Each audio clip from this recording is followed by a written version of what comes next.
Store کر کے رکھا گیا اور اگر وقت سے پہلے یہ پانی کچھ تھوڑی مقدار میں ریلیز کر دیا جاتا تو شاید یہ صورتحال پیدا نہ ہوتی اور پاکستان میں یوں ہنگامی حالات نہ بنتے۔ جی تو کیا یہ بھارت کے اینڈ سے مجرمانہ غفلت ہے، یا آپ کو لگتا ہے کہ ہماری پریپیئرڈنس کے اوپر ایک سوالیہ نشان ہے؟ دیکھیے اس میں دونوں باتیں ہو سکتی ہیں۔ پہلی بات تو یہ کہ ہمارا جو ہمسایہ ملک بھارت ہے اس کے ساتھ تو ہمارے بہت مثالی تعلقات نہیں ہیں۔ دوسری بات، ہم نے بھارت کے ساتھ ایک سندھ طاس معاہدہ کیا جس میں بنیادی خامی اور سکم یہ تھا کہ ہم نے تین مشرقی دریا جو ہے وہ بالکل سرنڈر کر دیے، ان کے حوالے کر دیے، اور دریاؤں کے بیسن میں یعنی دریاؤں کے نچلے علاقوں میں جو قدرتی بہاؤ دریاؤں کا ضروری تھا وہاں کی مائکرو کلائمیٹ کو بحال رکھنے کے لیے اور بایو ڈائیورسٹی کو بحال رکھنے کے لیے اور پانی کے زیر زمین رساؤ اور ریچارج کو بحال رکھنے کے لیے، وہ بھی ممکن نہیں رہا۔ نتیجتاً یہ ہوا کہ ان دریاؤں کے بیسنز کو آبپاشی اور کاشتکاری کے لیے استعمال کیا جانے لگا، اور اب جب وہاں پانی آتا ہے تو ہنگامی صورتحال پیدا ہو جاتی ہے۔ تو اگر سندھ طاس معاہدے میں یہ گنجائش رکھی جاتی، جو کہ بین الاقوامی معاہدوں میں یہ گنجائش سندھ طاس سے پہلے کے معاہدوں میں رکھی گئی کہ دریاؤں کے نچلے علاقوں میں رہنے والی آبادی کا دریاؤں کے پانی پر حق تسلیم کیا گیا، اور کم از کم 19% پانی جو ہے وہ نچلے علاقوں تک ضرور یقینی بنایا جاتا ہے کہ وہ وہاں چھوڑا جائے، تاکہ بایو ڈائیورسٹی بھی بحال رہے اور مائکرو کلائمیٹ بھی وہاں کی متاثر نہ ہو۔ ایک تو اس کا ایسپیکٹ یہ تھا۔ دوسرا، ظاہر ہے کہ ہم نے آ، جب سندھ طاس معاہدہ ہوا تو ہم نے تین مغربی دریاؤں کو یعنی چناب، جہلم کو ہم نے لنک کیا ان دریاؤں کے ساتھ کہ جن کا پانی ہم نے سرنڈر کر دیا تھا۔ تو اس وقت تو ہم اسی انفراسٹرکچر پر انحصار کر رہے ہیں کہ ہم اس پانی کو کسی حد تک ڈائیورٹ کریں، مگر چناب میں جو صورتحال ہے وہ یہ ہے کہ ہیڈ قادر آباد پر کل گنجائش جو ہے زیادہ سے زیادہ وہ 8 لاکھ کیوسک کی ہے، اور اس وقت وہاں 9,35,000 کیوسک کی آمد ہے۔ تو اس کے دائیں کنارے کے بند کو بریچ کیا گیا ہے، جس کی وجہ سے حافظ آباد اور منڈی بہاؤدین خصوصاً اس کے علاقوں میں پانی زیر آب آنے کا خطرہ ہے، اور اس سے ظاہر ہے کہ ہماری زراعت اور کسانوں کی املاک کو بہت زیادہ نقصان ہوگا۔ دیکھیں اس وقت تو ہم فائر فائٹنگ موڈ میں ہیں نا وقار صاحب، اس وقت تو ایک جی ایمرجنسی سچویشن بنی ہوئی ہے اور ایک فلیش فلڈنگ کا سا خدشہ ہے۔ فوری طور پر جی اس وقت ہم کیا کر سکتے ہیں؟ کیور کیا ہے، اور ان لانگ رن آپ کیا سمجھتے ہیں کہ مستقبل میں اس طرح کے خطرات سے نمٹنے کے لیے کیا کرنا ہوگا؟ دیکھیے، میں یہ سمجھتا ہوں کہ اس وقت آپ بالکل بجا فرما رہے ہیں کہ نہ صرف فلیش فلڈز ہیں، بلکہ یہ جن علاقوں کے فلڈز ہیں وہاں پر میدانی علاقوں پر مشتمل یہ علاقے ہیں، اور جہاں جہاں پانی جا رہا ہے اس کے فوراً بعد وہاں پر پانی جمع ہونے کا یعنی واٹر لاگنگ کا مسئلہ آئے گا۔ اور ابھی ریسنٹلی تو لوگ ارلی وارننگ سسٹم کے تحت جو ان کو مقامی حکومتیں، ضلعی حکومتیں ایڈوائزری دے رہی ہیں یا وارننگز دے رہی ہیں کہ وہ اپنے علاقوں سے انخلا کریں، ابھی تو یہ دکھائی دے رہا ہے کہ لوگ وہاں سے انخلا کر رہے ہیں۔ مگر ہم عموماً یہ دیکھتے آئے ہیں کہ لوگ اس طرح کی انتباہ پر جو ہے وہ ریفلیکٹ نہیں کرتے، اس کو تسلیم نہیں کرتے، اور وہاں سے انخلا میں وہ بہت دیر کرتے ہیں، جس کی بنیاد پر بعض اوقات کافی لوگ پانی میں پھنس بھی جاتے ہیں۔ تو اس وقت تو ہم ریسکیو کے مرحلے میں ہیں، اور اس کے بعد ایک ریلیف کا مرحلہ شروع ہوگا، اور آپ جانتے ہیں کہ پنجاب کے 8 اضلاع میں پاک فوج کی خدمات طلب کر لی گئی ہیں تاکہ وہ لوگوں کو محفوظ مقام تک منتقل کریں اور لائف سٹاک کو بھی جتنا بچایا جا سکتا ہے اس کو بھی بچایا جائے۔ مگر اس سے اگلی صورتحال جو پیدا ہونے لگی ہے وہ اگر آپ دیکھیں کہ ان تمام دریاؤں کا پانی پنجنت کے مقام پر دریائے سندھ میں شامل ہوتا ہے۔ دوسری جانب ہم دیکھتے ہیں کہ سوات اور بنیر سے آنے والا پانی بھی اس وقت چشمہ اور تونسا کے درمیان اور تونسا بیراج پر ہے، اور دوسری طرف جو رودکوہی پانی کوہ سلمان سے آتا ہے جو ڈیرہ اسماعیل خان سے لے کر ڈیرہ غازی خان اور اس سے بھی نچلے علاقے راجن پور تک بھی اس کی پوری رینج ہے، وہاں پر بھی شدید بارشیں ہوئی ہیں۔ تو یہ تین اطراف کا پانی جب ملے گا دریائے سندھ میں شامل ہوگا، اور یہ سندھ کے صوبے میں پہنچے گا، جہاں پر ہم دیکھ رہے ہیں کہ 29 اگست تک شدید بارشوں کی پیشن گوئی کی گئی ہے۔ تو وہاں پر سیلاب کی صورتحال پیدا ہو سکتی ہے، اور نہ صرف یہ کہ دریائے سندھ اپنے کناروں سے باہر آ سکتا ہے، بلکہ شدید بارشوں کی پیشن گوئی سے کئی وہاں کے میدانی علاقے بھی زیر آب آ سکتے ہیں۔ تو ہمیں وہاں پر بھی دیکھنا ہوگا کہ ہم وہاں ارلی وارننگ سسٹم کو کیسے متحرک کر سکتے ہیں، وہاں لوگوں کو ہم انتباہ کریں کہ وہ ان علاقوں میں جہاں پہ شدید طغیانی کا یا پانی کے جمع ہونے کا خطرہ ہے، وہاں پر ہم الرٹ جاری کریں اور لوگوں کا انخلاء یقینی بنائیں۔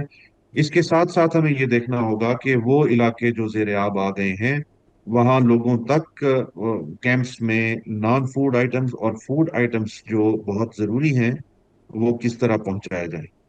ہمارے صحت کے اداروں کو بھی متحرک ہونا ہوگا، کیونکہ اس کے فوراً بعد واٹر بورن ڈیزیزز کا مرحلہ آئے گا، پانی سے پیدا ہونے والی بیماریوں کا۔ سیلابی پانی سے نہ صرف یہ کہ تازہ پانی کے جو ذخیرے ہیں، یعنی پینے کے پانی کے جو ذخیرے ہیں، وہ آلودہ ہونے کا خدشہ رہتا ہے۔ اب تو صاف پانی ان علاقوں میں میسر نہیں آتا، جتنے بھی کنویں، ہینڈ پمپ یا بور ہوتے ہیں زیر زمین کے اندر، وہ سب آلودہ ہو جاتے ہیں۔ تو اس پانی کے پینے سے بھی بیماریاں پیدا ہوتی ہیں، اور پھر جہاں پر پانی جمع رہتا ہے وہاں پر مچھروں کی وجہ سے یا آلودہ پانی کے ٹھہرے رہنے کی وجہ سے بھی بالکل ڈاکٹر پیٹ صاحب، یہ کی دست پوسٹ کی، فلڈنگ اسہال ایک کی بڑا بیماریاں خطرہ پیدا ہے جو ہوتی ہیں۔ سر اٹھا رہا ہے، جس طرف آپ نشاندہی کر رہے ہیں، اور یہ بڑی امپورٹنٹ بات ہے۔ ابھی وہ کہتے ہیں ایک اور دریا کا سامنا تھا منیر مجھ کو، میں ایک دریا کے پار اترا تو میں نے دیکھا، اس کے بعد ایک اور سچویشن ہم فیس کر رہے ہوں گے۔ سوال یہ ہے کہ کیا وجہ ہے کہ ہم وقت سے پہلے تیاری نہیں کرتے؟ مطلب ہم کوئی ریزروائرز بنا لیتے یا کوئی چھوٹے ڈیمز تعمیر کر لیتے، پانی کو سٹور کرنے کا کوئی ایسا طریقہ کار ہوتا کہ آج اتنے بڑے پیمانے پر جس تباہی کے دہانے پہ ہم کھڑے ہوئے ہیں، کم از کم اس کو فیس نہ کرنا پڑتا۔ یہ بات آپ کی اہم ضرور ہے، مگر میں یہاں یہ بھی ناظرین کے لیے بتانا چاہوں گا کہ جب بھی پاکستان میں سیلاب آتے ہیں، چاہے وہ میدانی علاقوں کے سیلاب ہوں یا وہ پہاڑی علاقوں کے یا رود کوہی علاقوں کے سیلاب ہوں، تو ہمیں ایک جملہ سننے کو بہت ملتا ہے، اور وہ یہ کہ اگر ڈیمز بنائے جاتے تو سیلابی صورتحال یہ نہ ہوتی۔ میرا خیال ہے کہ یہ اوور سمپلیفیکیشن ہے، یعنی بہت سادہ حل ہے مسئلے کا، اور یہ واحد حل نہیں ہے۔ خاص طور پر پنجاب اور سندھ کے میدانی علاقوں میں جہاں پہ اس طرح کے سیلاب کا ابھی ہمیں سامنا ہے، اور سندھ میں ممکنہ طور پر ہو سکتا ہے، وہاں میدانی علاقے آپ کو ایسے زمینی حالات فراہم نہیں کرتے کہ آپ وہاں پر ڈیم تعمیر کر سکیں۔ اور کیونکہ وہاں بالکل مستطیل اور ہموار زمینیں ہیں جو آپ کو ڈیم کے لیے سازگار ٹوپوگرافی پرووائڈ نہیں کرتی۔ تو بہرحال یہ ایک ممکنہ حل ہو سکتا ہے، لیکن اس میں سب سے بہتر یہ ہو سکتا تھا کہ جب ہماچل پردیش میں جو چناب اور راوی دونوں دریاؤں کا کیچمنٹ ایریا ہے، وہاں پہ شدید بارشیں ہوئی تھیں، تو بھارت اگر انسانی ہمدردی کے تحت پہلے سے ہی پانی کا کم سطح پر اخراج کر دیتا، تو یہ پانی شاید اس شدید سیلاب کی صورت میں یہاں نہ آتا۔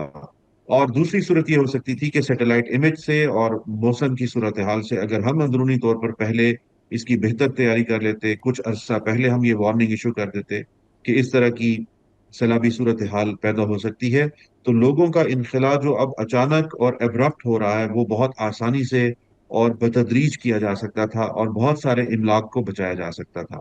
تو یہ ہر دو طرف سے اس کمزوریاں ہیں، اور ان کمزوریوں کو بہت ٹھیک، چھوٹی چھوٹی ایکٹیویٹیز کو بہتر کر کے ان کو دور کیا جا سکتا ہے۔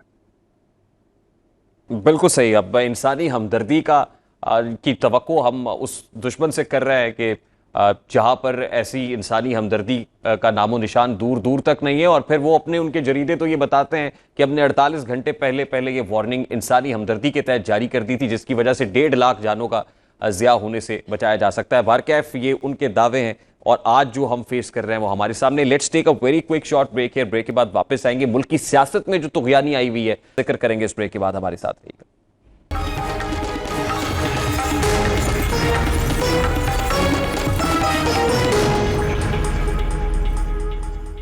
Welcome back. پاکستان تحریک انصاف نے نیشنل اسمبلی کی تمام تر اسٹینڈنگ کمیٹیز، تمام قائمہ کمیٹیوں سے مستعفی ہونے کا فیصلہ کیا ہے، اور یہ بانی پی ٹی آئی کا ڈیسیژن بتایا جا رہا ہے۔ بانی پی ٹی آئی کا یہ ڈیسیژن بھی کوٹ کیا جا رہا ہے کہ انہوں نے بائی الیکشنز کا بائیکاٹ کرنے کا فیصلہ بھی کیا ہے، یعنی پاکستان تحریک انصاف ضمنی انتخابات میں نہیں جائے گی۔ اور اس ڈیسیژن کو بیرسٹر گوہر جو چیئرمین پی ٹی آئی ہیں وہ کنفرم کر رہے ہیں. سب سے پہلے ذرا بیرسٹر گوہر صاحب کی گفتگو آپ کے سامنے رکھتے ہیں کہ گوہر صاحب کیا کہہ رہے ہیں اور کیسے کنفرم کر رہے ہیں کہ بات ڈیسیژن اور الٹیمیٹلی اس ڈیسیژن کو ایگزیکیوٹ کیا جائے گا.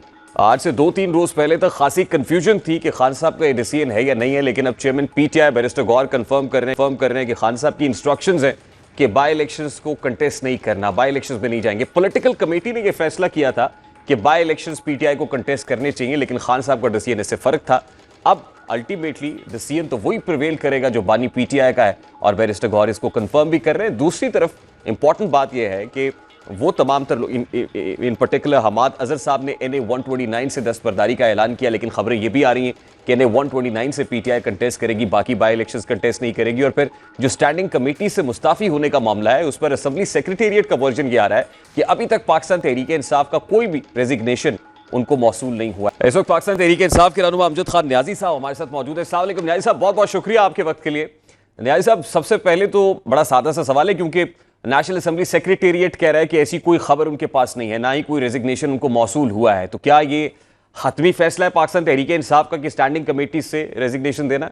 بسم اللہ الرحمن الرحیم. ریحان خان صاحب نے, جیسا کہ آپ کے علم میں ہے کہ کل فیصلہ کیا کہ ہمیں نیشنل اسمبلی کی اسٹینڈنگ کمیٹی سے استعفے دینے چاہیے, تو اس کے بعد چونکہ کل کا دن اور آج کا دن ہے, مختلف ہمیں جو موصول ہو رہے ہیں, انشاءاللہ تعالی آج شام تک کل تک جو ہے تمام پروسیس مکمل ہو جائے گا, اور تمام اراکین اسمبلی جو ہے وہ اسٹینڈنگ کمیٹیوں سے جو ہے مستعفی ہو گئے ہیں. یعنی اسٹینڈنگ کمیٹی سے مستعفی ہونا حتمی فیصلہ ہے نیازی صاحب, آپ یہ کہہ رہے ہیں اس فیصلے میں کوئی تبدیلی نہیں ہوگی, کوئی یو ٹرن نہیں ہوگا؟ فی الحال تو کوئی تبدیلی نہیں ہے, کوئی یو ٹرن نہیں ہے, بالکل سیدھا فیصلہ ہے اور اسٹریٹ لائن ہے, اس میں کوئی ایف اینڈ بٹ نہیں ہے. کیونکہ ہم سمجھتے ہیں کہ پارلیمنٹ کو جب تالے لگ جائیں اور پارلیمنٹ اپنا رول ادا نہ کر سکے, تو فی الحال ہم نے فرسٹ سٹیپ کے اندر جو ہے وہ اسٹینڈنگ کمیٹیوں سے وڈرال کیا ہے. ہو سکتا ہے آنے والے دنوں میں اور اس سے بھی سخت فیصلے آئیں, کیونکہ اس وقت جمہوریت نام کی کوئی چیز نہیں ہے. جب آپ کی چادر اور چار دیواری کا تقدس جس طریقے کے ساتھ پامال ہو رہا ہے اور رول آف لا جو ہے وہ اب رہا ہی نہیں ہے, تو اس حالات میں ہمارا جو ہے وہ پرامن جو پروٹیسٹ ہے اس کی مختلف سٹیپس ہیں. تو اب یہ سٹیپس پارلیمنٹ کے اندر سے لیا گیا ہے تاکہ آنے والے وقتوں میں, جیسے کہ آپ کو پتہ ہے تحریک پچھلے 2.5 سال سے چل رہی ہے, تو یہ ایک اور سٹیپ ہوگا آگے کا کہ ہم تحریک کو اور تیز کریں گے. نیازی صاحب, same goes with by elections, by elections میں بھی پی ٹی آئی نہیں جا رہی, بائیک آؤٹ کر رہی؟ بالکل, اس میں بھی پی ٹی آئی سمجھتی ہے جب فارم 47 بننا ہے اور جب گورنمنٹ کی مشینری جو ہے وہ جس طریقے کے ساتھ الیکشن کے اندر استعمال ہو رہی ہے, تو یہ الیکشن جو ہے ان کا کوئی فائدہ نہیں رہا, اور ہم بتانا چاہتے ہیں کہ لوگ بھی انٹرسٹڈ نہیں ہیں. ہم کیوں ان کو جو ہے ویلیڈیٹ کریں ان الیکشنز کو, جہاں پہ ہمیں رزلٹ کا بھی پتہ ہے. ہم پہلے کوشش کر رہے تھے کہ چیزیں سموتھ چلیں, چیزیں آگے کی طرف بڑھے, لیکن افسوسناک بات ہے کہ کہنے کی حد تک گورنمنٹ جو ہے وہ کہہ رہی ہے کہ جی مذاکرات کریں, ہم آگے کی طرف بڑھتے ہیں, لیکن عملی طور پہ وہ ایک سٹیپ بھی آگے آنے پہ تیار نہیں ہے. تو ہم مرحلہ وار طریقے کے ساتھ, جو میں نے پہلے کہا کہ ہم آہستہ آہستہ اپنی تحریک کو پیک کی طرف لے کے جا رہے ہیں, اور لوگ بھی سمجھتے ہیں کہ یہ جو الیکشن ہے انہوں نے ریگڈ ہی کرنے ہیں, اور فارم 47 جب پہلے سے بن چکا ہو اور مشینری, حکومتی مشینری جہاں پہ الیکشن کمیشن کی اجازت کے بغیر آفیسرز تبدیل نہ ہو سکتے ہوں, وہاں پہ اب ضلعوں کے اندر من مرضی کے آفیسرز لگائے جا رہے ہیں اور من مرضی کے رزلٹ حاصل کیے جا رہے ہوں, تو وہاں پہ الیکشن کیا معنی رکھتے ہیں؟ یہ تو بوگس الیکشن نہیں ہے نیازی اور صاحب, لیکن یہ بوگس تو طریقے کے حکومت ساتھ. کو سیف پیسج اور ایزی ایگزٹ دینے کے مترادف نہیں ہے. مجھے یاد آ رہا ہے وہ جو پروونشل اسمبلی سے آپ نے استعفے دیے تھے اور کے پی اور پنجاب سے جو ہے مستعفی ہونے کا, تو یہ تو وہی اسی طرح کی سچویشن نہیں بن رہی پھر سے؟ نہیں, اس میں اور اس میں تھوڑا سا فرق ہے. اس میں بھی بالکل لوگوں نے اس وقت, آپ کے ذہن میں ہے کہ عدالتوں نے فیصلے دیے, ہم تو قانون اور قاعدے پہ چلتے ہیں, دیکھتے ہیں, لیکن رزلٹ آگے قوم دیکھ رہی ہے کہ کس طریقے کے ساتھ موم کی بتی بنا دیا گیا کا آئین کو. تو اس حالات میں اب یہ بھی قوم دیکھ لے گی کہ یہ الیکشن کتنے جائز ہیں, ہم اس کو کیوں جائز قرار دیں؟ بلکہ ہم تو سمجھتے ہیں یہ بوگس الیکشن ہے اور دنیا دیکھ لے گی جب یہ رزلٹ آئیں گے، کیونکہ انہوں نے پہلے ہی رزلٹ بنا رکھے ہیں۔ میں نے پہلے کہا، پھر ریپیٹ کر رہا ہوں، ریپیٹ نہیں اچھا ہوتا، لیکن وہی ہے کہ ان الیکشنوں کی کوئی اب حیثیت رہ نہیں، اور اسمبلیوں کی لیکن ساورنٹی کے خواجہ اوپر آصف ایک صاحب بہت کہتے ہیں بڑا کہ آپ یہاں سوال ہے۔ پنجاب سے تو بائی الیکشنز کا بائیکاٹ کر رہے ہیں کہ آپ کو پتہ ہے آپ نہیں جیت سکتے، کے پی سے اس لیے نہیں کر رہے کہ وہاں پہ آپ الیکشن کو مینیج کر سکتے ہیں۔ الیکشن ہوتا ہے، کہیں کوئی بھی مینیج نہیں کر سکتا ہوتا۔ وہاں پہ بھی آپ نے جو فیڈرل گورنمنٹ کے ڈیرے ڈال رکھے ہیں وہ بھی ہمیں معلوم ہے، آپ کی پوری مشینری کس طریقے کے ساتھ ہر جگہ پاکستان میں آپ استعمال کر رہے ہیں، ہم بھی بخوبی جانتے ہیں۔ اب وہ کہتے ہیں نا، ہاتھی کی دکھانے کے اور کھانے کے اور، ان کے ہمیں معلوم ہے کہ یہ جو کنڈے استعمال کریں گے یا کر رہے ہیں، کیا آپ کو نہیں نظر آ رہا؟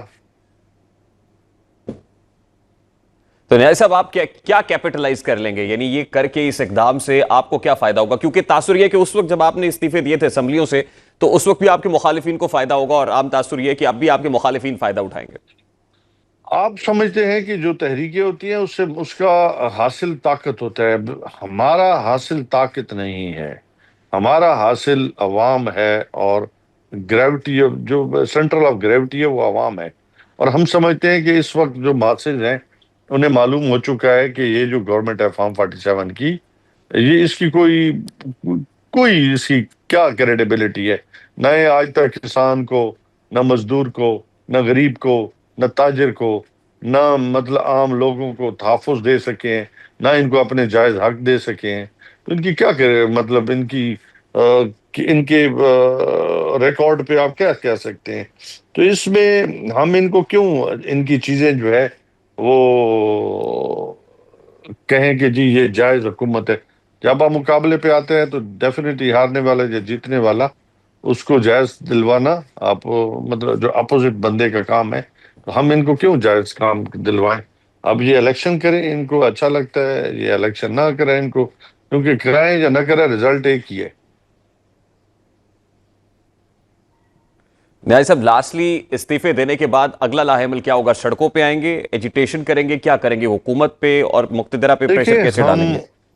دیکھیں ہمارا کام ہے لوگوں کو ان کا آئینہ دکھانا کہ یہ کر کیا رہے ہیں، ان کی کیا کریڈیبلٹی ہے۔ ہم سمجھتے ہیں، لوگ بھی سمجھ گئے، آپ عام ریڈی والے سے جا کے عام بکریاں چرانے والے کے ساتھ آپ بحث و تمیز کریں، آپ کے 14 طبق روشن ہو جائیں گے۔ وہ جو باتیں کرتے ہیں وہ آپ بھی نہیں کر سکتے۔ تو اس حالات میں ہم جو کر سکتے ہیں، ایک تو ہے کہ ہم پرامن جماعت ہیں، پولیٹیکل جماعت ہیں، ہم ملک کے اندر جب کتھارسس، ڈیبیٹ، مطلب یہ چیزیں ختم کر دی جائیں تو ہمارے پاس بھی آپشن جو ہے وہ تھوڑے رہ گئے۔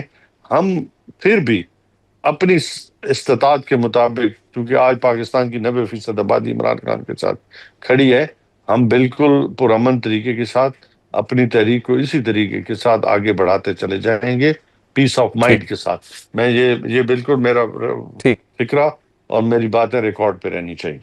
ٹھیک ہے، بہت بہت شکریہ امجد خان نیازی صاحب، آپ کے وقت کے لیے بھی ایک بریک لیں گے۔ Let's take a very quick short break, اور بریک کے بعد واپس آئیں گے۔ سینئر صحافی تجزیہ کار عمار مسعود صاحب جوائن کریں گے اس بریک کے بعد ہمارے ساتھ۔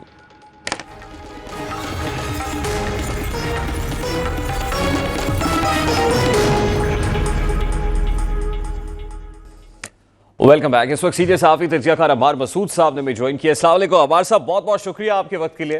عمار صاحب، سب سے پہلے تو بڑا سادہ سا سوال ہے، پی ٹی آئی نے نیشنل اسمبلی کی اسٹینڈنگ کمیٹی سے مستعفی ہونے کا فیصلہ کیا اور پھر بائی الیکشنز کنٹیسٹ نہیں کریں گے، آپ کو لگتا ہے یہ دانشمندانہ اقدام ہے؟ بالکل بھی دانشمندانہ اقدام نہیں ہے۔ لوگ سیاسی جماعتوں پر ماضی میں بھی ہم نے دیکھا مشکلات آتی ہیں، ہمارے ملک کی تاریخ ایسی ہے، لیکن جب ان کے اوپر مشکلات آتی ہیں تو ان کے پاس جو تھوڑی سی بھی سپیس ہوتی ہے، اس سپیس کے ذریعے اپنی پولیٹیکل سٹرگل کو آگے بڑھاتی ہیں۔ خان صاحب نے جو اقدام کیا ہے یہ کسی طرح بھی جمہوری اقدام نہیں ہے، اور اس کے پیچھے دو ریزنز ہو سکتی ہیں۔ ایک تو اسی طرح کا اقدام خان صاحب نے پہلے کیا تھا جب پنجاب اسمبلی اور کے پی کے اسمبلی توڑ دی تھی، یعنی آپ کے پاس جو پاور تھی، آپ کے پاس جو دو سٹرونگ بازو تھے، آپ نے وہ کاٹ کر پھینک دیے، اور اس کا خان صاحب کو بعد میں نقصان ہوا۔ ابھی صرف یہ نہیں کہ قائمہ کمیٹیوں سے مستعفی ہوئے ہیں، ابھی یہ بھی ہے کہ خبریں آ رہی ہیں کہ لانگ ٹرم میں یا اگلے چند دنوں میں قومی اسمبلی سے، سینٹ سے استعفے کا بھی ارادہ بن رہا ہے، اور ساتھ ہی ساتھ کے پی اسمبلی کے توڑنے کی بھی بات ہو رہی ہے۔ یہ سب کچھ وہ کر سکتے ہیں، لیکن اس کا نقصان سب سے زیادہ کس کو ہوگا؟ اس کا نقصان سب سے زیادہ عمران خان کو اور پی ٹی آئی کو ہوگا۔ کیوں ہو سکتا ہے؟ دو وجوہات ہیں جس پہ لیکن ہمارے صاحب دو ملک کو بھی اینگلز تو ہوگا، ملک میں افراتفری ہوگی، بے چینی ہوگی، بحران ہوگا، کرائسس ہوگا۔ دیکھیے کوئی بحران نہیں ہوتا۔ اس سے پہلے جب آپ نے دیکھا تھا کہ اسمبلیاں توڑی تھیں، راجہ ریاض کو اپوزیشن لیڈر بنا کر کام چلا لیا تھا کہ نہیں چلا لیا تھا؟ کوئی بحران نہیں ہوا تھا، کوئی قیامت نہیں آئی تھی، کوئی کیاس کریٹ نہیں ہوا تھا، 2 مہینے تک پی ڈی ایم کی حکومت چلتی رہی تھی۔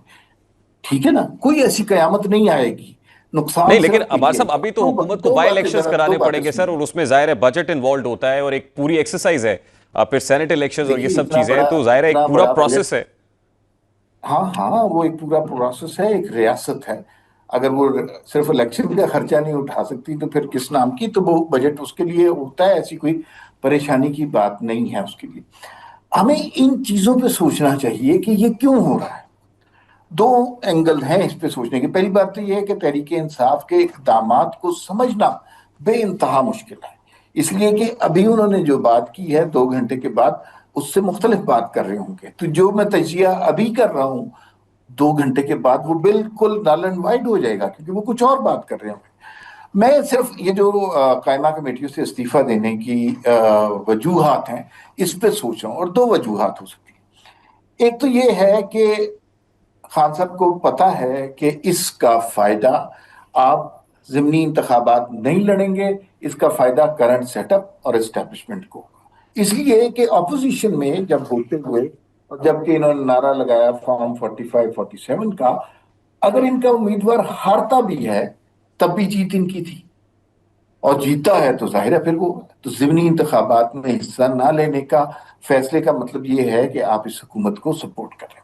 قائمہ کمیٹیوں سے استعفیٰ دے دیں گے، ملک میں کوئی کیاس نہیں کریٹ ہوگا، حکومت کی ہیلپ ہوگی، جو فیصلے کرنے میں انہیں دشواری ہو رہی ہے وہ سہولت ہو رہی ہوگی۔